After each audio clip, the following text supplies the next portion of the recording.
Yes, sir. Uh, Thank y'all.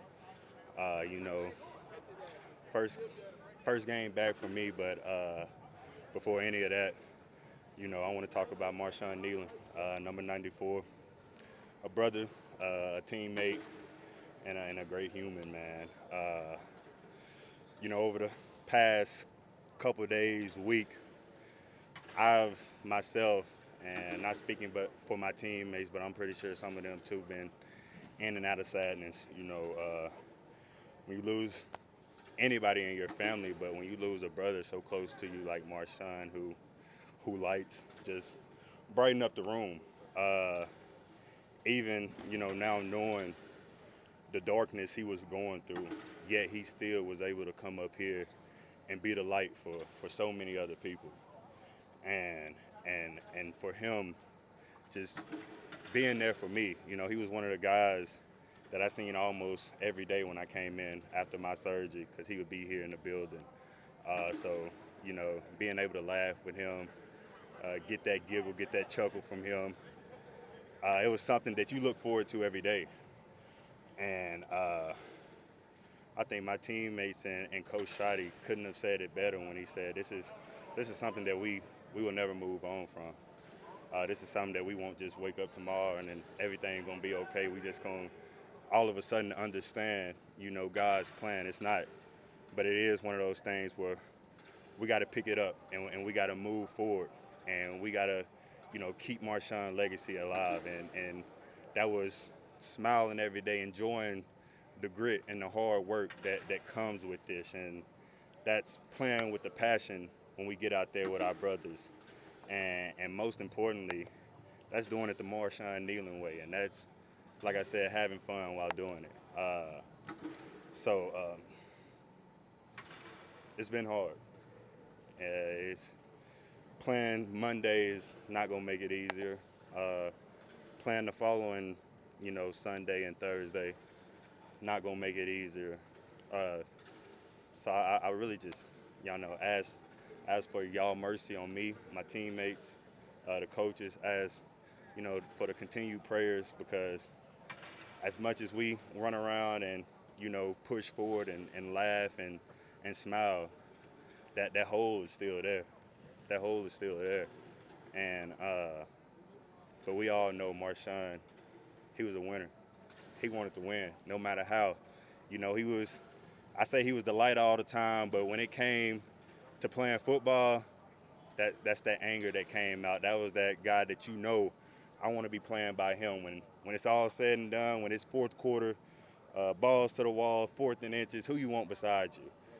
And it's Marshawn Kneeland. So I just ask for y'all grace for me and my teammates, not throughout the remainder of this year, but just moving forward in general. And we will keep his legacy alive. That's for sure. Is it hard to balance? I mean, so much excitement you have coming back and then point toward coming back and sort of excited about coming back and playing.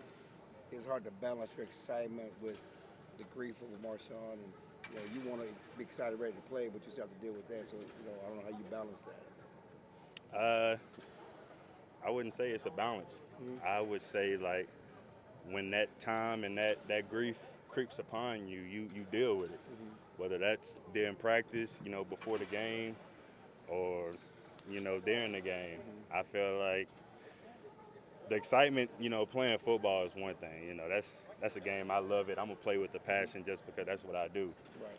But when you talk about, as far as like emotionally and how geeked up I was about returning prime time with my brothers, we're missing one now. So I'm playing for more than just the comeback player of the year. Right. I'm playing for number 94. Can you talk about your journey? You go, Nick. How therapeutic has it been just to be on this field? It's been the biggest blessing I could ask for. When we met with the team, I stood up and I told everybody, thank you. Thank y'all for being here. Thank y'all for giving me a safe space to come and cry on the shoulder, because talking about it has been hard, especially with people like in my family that don't really understand the dynamic of the relationships that we and the bonds that we build within this locker room. I spend 13, 14 hours here a day So within those 13, 14 hours, not only am I a football player, but I'm a brother, I'm a friend, and I'm a man amongst other men. Where, you know, we just can't be tough and gritty all the time. You know, we spend so much time together. It's like we gotta find those times to be, soft and gentle with each other. So, it has been therapeutic just to be here and, see the grief but really just feel the love that Marshawn had. That was one thing that I dealt with, and for the first couple of days, I felt so guilty because, I loved him so much, and I know the love that we had, and we expressed it while he was here, and I felt like, what if I was his scapegoat? What if I didn't say the right thing when I was supposed to? And so that dawned on me so much. But afterwards, you hear people talking about him, and Patrick, man, what you said about him, it made me cry. Just hearing the love that he had while he was here, like, it eased my mind knowing that, he heard I love you from people.